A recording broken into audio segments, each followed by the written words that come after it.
Alors, dans cette section-là, nous allons voir la circonférence d'un cercle et comment la trouver. Donc, premièrement, on va parler du nombre pi. Le nombre pi, c'est quoi? En fait, c'est un nombre dont les chiffres après la virgule vont jusqu'à l'infini. Donc, on n'a pas trouvé de fin à ce nombre-là. Puis, sur votre calculatrice, il y a une touche qui est exprès, dans le fond, qui vous permet de calculer le nombre pi sans être obligé nécessairement de l'arrondir comme tel. Mais si vous voulez l'arrondir, le nombre pi, c'est environ 3,1416, mais comme je vous disais, après la virgule, il y a un nombre infini de chiffres. Ça ressemble à quoi le nombre pi? Le symbole est ici, donc dans le milieu, et vous pouvez voir dans l'image que je vous ai mis que dans le fond, c'est tous les nombres qu'on a trouvés après la virgule. Donc, si vous commencez en haut à droite, on a le 3,1415. Après ça, il y a 9, 2, 6, puis là, ça continue comme je vous dis. Et on n'a pas encore trouvé de fin au nombre pi. Donc, c'est tous les nombres qu'on a déterminés après la virgule. Mais le symbole, c'est celui-là.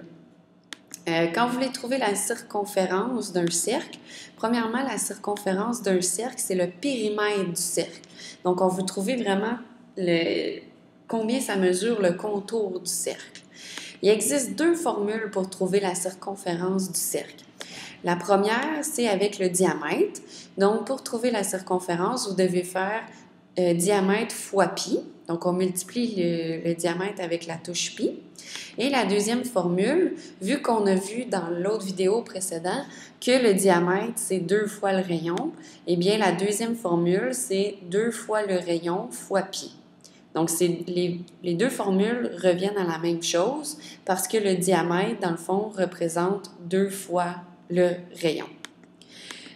On a un exemple, donc on veut trouver la circonférence de ce cercle-là dont le rayon est de 4 cm.